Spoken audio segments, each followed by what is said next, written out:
Welcome to the Knockout Hour, episode 6. I got my co-host next to me, Uncle Coco. Across from me, producer Josh, and our video editor Dalton. Say what's up, guys. What's up?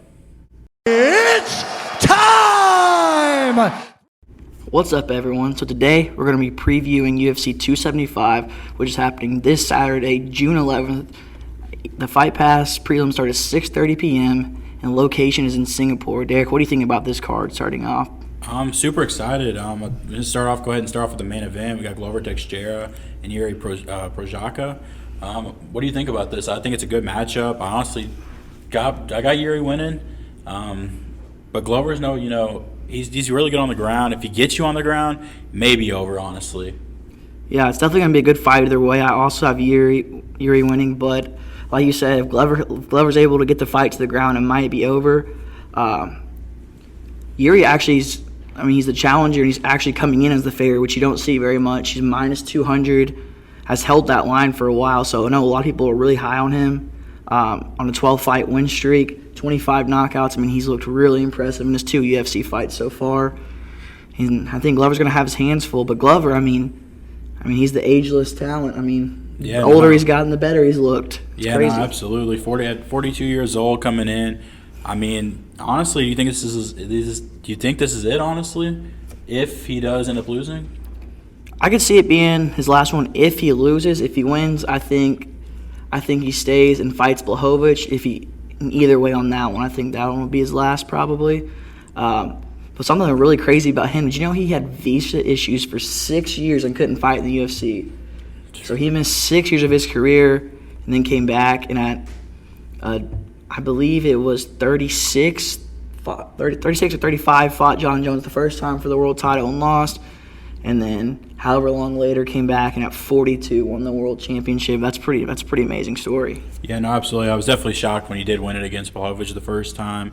Honestly, a great match, but it's one of those things. He, got him on the ground, took over, submitted him.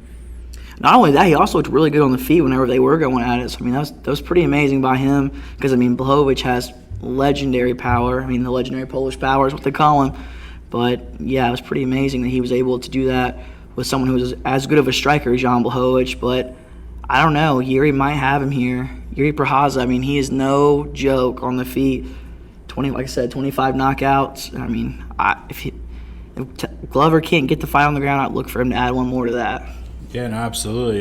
Moving on to the co-main, we got Valentina Shevchenko and Taila Santos. What do you think about this fight? Man, I honestly think this one's probably going to be pretty one-sided, unfortunately. I might be wrong on that, but just the way Valentina's looked in all of her last fights, she just looked absolutely amazing. Probably the most dominant women's champion, probably the most dominant women's fighter, maybe outside of Kayla Harrison. But I still think Valentina Shevchenko is the best, in my opinion. Yeah, no, I think she's absolutely the best in the world right now. Minus 625 for an absolute reason. But I honestly think Talia, she's never been finished. Her only loss goes by decision. And honestly, I think it's going to end up being a better fight than everyone's expecting. I think a lot of people are expecting it to be one-sided. But, can Valentina finish her and give her her first finishing loss in the UFC? We'll have to see. Yeah, it would definitely be interesting. I believe Taila Santos is 4-1 in the UFC, so she has looked good in her time with the promotion. But like we said, just the way Valentina's looked lately, she's gonna be definitely really hard to beat. Especially, I feel like she's gonna have to finish Shevchenko to get out of there with the win. I don't see her winning any sort of decision with Valentina. She's just so good everywhere that no matter where the fight goes, I think Valentina's gonna have the best chance to win either way. Yeah, no, absolutely. Just going on to the next card, we got Zhang Wei Li and Joanna. What do you think about this fight? Man, this one, I'm really, really excited for this one. I'm sure, as most of you guys know, the first fight between these two was the fight of the year a couple of years ago. And Wei Li hasn't looked the best recently. I think she's coming off 2 losses to Rose. Yeah, Thug Rose, which, take that however you want. Thug Rose is one of the best, but even with her just getting beat, maybe it does show that Wei Li isn't at the top of her game like she was whenever she fought Joanna the first time. I actually slightly have Joanna in this one, but it could go either way. I wouldn't. If you said you had Zhang, I wouldn't argue with you. Yeah, no, absolutely. I think this one's a complete pick 'em. Whaley being the -165 favorite, or Joanna's the +145 underdog. But I honestly think it's a lot closer than even that. I think this fight's a pick'em. Yeah, it really is. That's exactly what I was about to say. I have this one as a pick'em. I mean, if you want to boost your odds up in a parlay, if you're really confident in one of them, this would be the fight to throw it in there. It's going to be a war either way. And honestly, this time I think someone might get finished. Yeah, no, absolutely. But moving on, we got Bontarin and Manal Cape. What do you think about this fight? I think this one's going to be exciting too. I'm really excited to see what Manel Cape can do. He hasn't looked as good in the UFC as a lot of people thought he was going to. I mean, he's won his last two. Before that, kind of struggled a little bit. But, I mean, he made a pretty big name for himself outside of the UFC over in Asia. So, I mean, this is a perfect opportunity for him to feel at home over there and hopefully come away with a big win. Bontarin coming in the top 15, so I mean it would be a big one for him to win. Yeah, no, absolutely. And I personally have Cape in this. He's got a win over Odie Osborne, who just was competing on the last card, who I thought looked really, really good. Yeah. So I think that's an impressive win. And I honestly am taking him here at -230. I think he's going to end up finishing it. Yeah, I agree. I think Bontarin has struggled in his last few fights. So I think Manel Kape, coming off those two wins, kind of getting back on track, I think that's going to be big for him. I think he's going to have a lot of momentum going into this fight. Like I said, competing in front of basically his home crowd, it seems like for him, because that's where he made his name in the first place. I mean, I feel like he basically has the home field advantage here, which he's never had in the UFC. So it'll be interesting to see. But a former champion outside of the UFC, let's see if this could be one to get him right on the track to maybe becoming a UFC champion. Yeah, no, absolutely. So we'll go ahead and go on. And we got Medellina and Emev. And honestly, I'm taking Emev in this one. He's the underdog, coming in at +125. I think he takes him down, and I think it's going to be a grappling match. Yeah, if it's a grappling match, I definitely have Emev too. But let me tell you, if it becomes a boxing match, or even if Jack Della Maddalena can get a hold of him in those first few minutes of each round, if Emev can't get the immediate takedown, Emev's going to have a tough day at the office, man. Jack is an amazing boxer, highly touted prospect right now in the UFC, and a lot of people are really excited about him. Has all kinds of knockouts. I think he has something like 8 knockouts and 11 wins. I mean, the dude just looks amazing on the feet, has fast hands. He's a good counter striker. But like you said, if it turns into that wrestling and grappling match, I think the favors definitely has to tip over in Emev's corner, especially with him being 20-5 and being a veteran, if you will. So, I mean, he's got a ton of experience, 25 pro fights as to where Jack only has 13. Yeah. It's going to be an interesting one. Like you said, the line's really close. I'm really excited. Yeah, no, it's good. I think it's going to be an absolute banger. Jack, he's got nine knockouts, 11 wins. So if it does stay on the feet, it definitely favors him. But even his last 5 fights is all gone to decision. So I think he's going to try to definitely grapple a lot more, get this down to the ground, have a little dirty boxing. But he definitely doesn't want to go toe-to-toe with Jack. Yeah, he's definitely a very good wrestler, just like a lot of the Russians are. So if Jack's able to stop that takedown, then I think it's going to be an interesting one, and it's going to be a tough night for Emev. But if Jack can't stop that, it's going to be a real long night for him with that Russian wrestling. I mean, just 5 minutes of that, and you're dog tired. Absolutely. So it's going to be a dogfight. This is the first true test he's had, especially with with Jack's first UFC opponent maybe not being up to the UFC, level quite yet. Looked good in that, got the knockout, but I think Emev is a much bigger step up in competition. I mean, the kid seems like he wants it. A lot of these guys want to come in and want to just get these easy fights, but Jack seems like he wants to fight the best, and he wants to get up there and get in that title picture as soon as possible. So you got to respect him for that. And this one's going to be a true test to see if he can get up there and get in the title picture. No, I completely agree, and I think it's going to be a great fight. Going on, get a little prelim action. We got Brandon Allen and Malkoun. I know you like Brandon Allen a lot. What do you think about that? Yeah, I'm actually really excited for this one. Brendan Allen, someone I've been really excited about for a while, who we've talked about multiple times. I think he has the potential to be a future UFC champion if he can put all of his tools together. I mean, he's just sharp everywhere. unfortunately, he just got a little too cocky in some of his fights and got himself knocked out. So if he can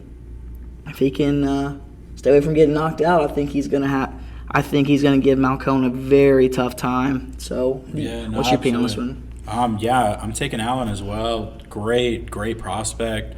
I think he finishes him. I don't even think this goes the distance. I'm taking Allen via knockout. Yeah, I'm definitely on that same train with you. The amazing thing is, he's only 26 years old and already has 23 professional fights and has already won titles in other promotions. And he's fought a lot of good competition in the UFC. I think he's 5-2 in the UFC. So he's definitely a very good young prospect and another one of those guys who's not shying away from the big matchups. He wants the tough guys. Maybe on this one with Malcone being 6-1, maybe he wants to show him he's not quite at that UFC level, which is actually surprising. But Malcone's actually ranked higher than Brendan Allen, so that's a shocker.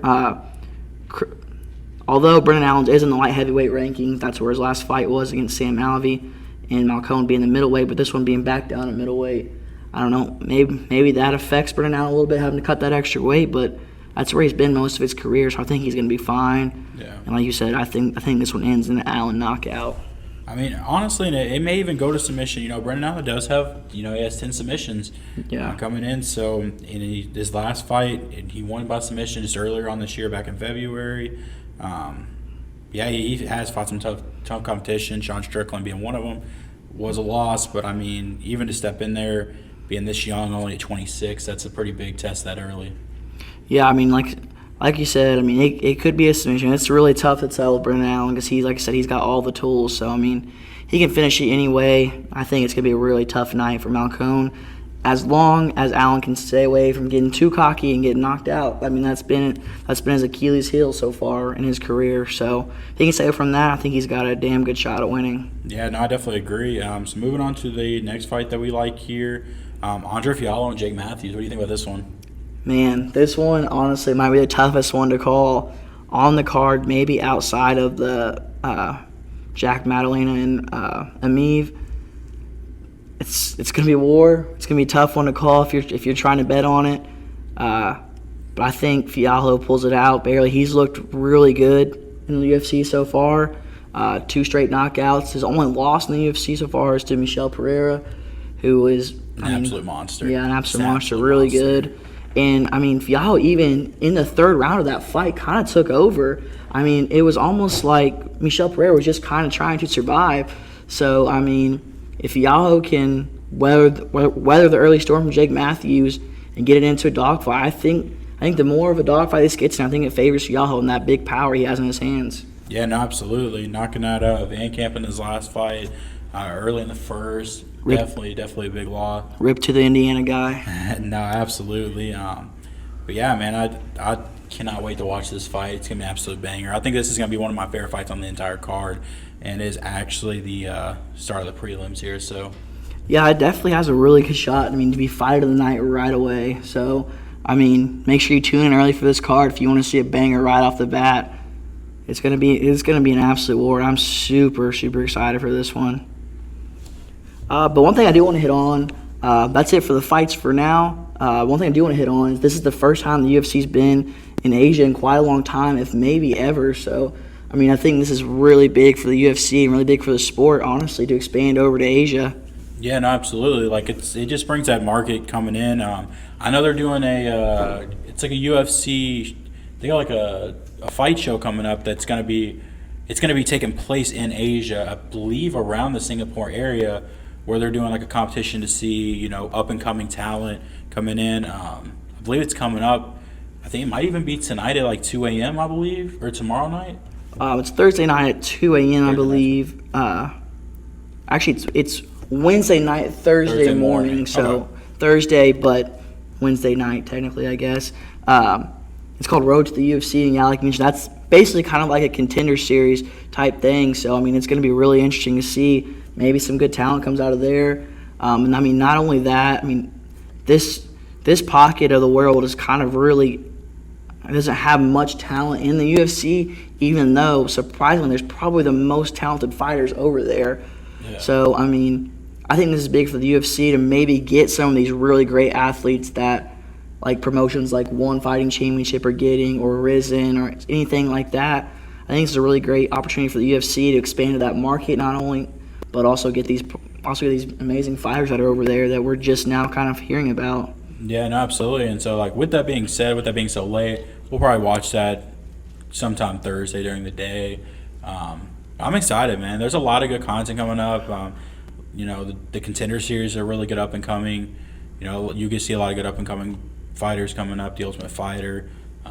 There's just a lot of fighting going on right now. Yeah, some other good action is going to be going on this week. We have Cage Warriors 139 in 3 days, and then you also have LFA 134. So, those are both two promotions that, are basically the UFC feeder systems. You see some of the best prospects in the world fighting out of there.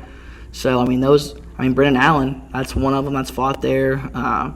If you want to tune in and see some of the young up-and-coming prospects on Friday night, you got Cage Warriors and you got LFA. Conor came from Cage Warriors, Conor McGregor, that is. So, a lot of great fights coming up this week, man. It's definitely a really exciting time for the sport, especially being over in Asia, and then you got these other fights in America on Friday, and then back to Asia on Saturday for the big card. Yeah, absolutely. Yep, it's going to be a very interesting one. But we'll go ahead and close out the UFC 275 preview on that note. We'll be back with more big news coming. What's up, everyone? So we're back, and today we wanted to go ahead and fill you guys in on some big news that we've been really excited about, and that's that we're going to be going to Vegas for UFC 276 on International Fight Week with all kinds of fan interaction events, the UFC Hall of Fame induction down there.